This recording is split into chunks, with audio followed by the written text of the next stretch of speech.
இப்போ நாங்கள்லாம் டூர் போன காலத்தில் குற்றாலத்தில் நாங்கள் இறங்கினோன்னா ஒரு நாளும் லோக்கல் ஆட்கள் உள்ளூர்காரன் குற்றாலத்தில் மெயினருவியில் குளித்தது கிடையாது.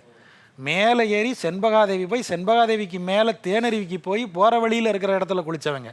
நாங்கள் தேனருவிக்கு மேலே ஏற முடியுமான்னு ஏறி பார்த்தவங்க. அன்றைக்கி எங்களை யார் தடுத்து நிறுத்தினாங்க?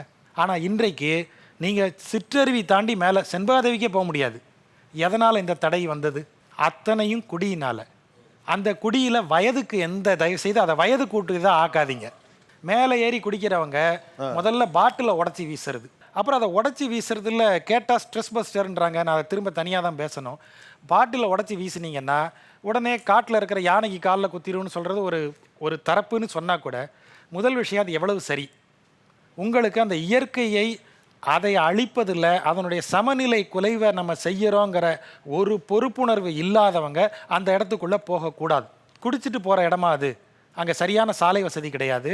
நீங்கள் ஒரு பள்ளமேடு ஏறி போகணும். இன்னும் சொல்ல போனால் அந்த அட்வென்ச்சரை விரும்பி தான் நீங்கள் அங்கே போகிறீங்க.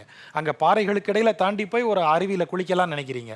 அப்போ நீங்கள் கூடுதல் கவனத்தோடு போக வேண்டிய இடத்துக்கு நீங்கள் மதுவின் போதையில் போனீங்கன்னா என்ன நடக்கும்?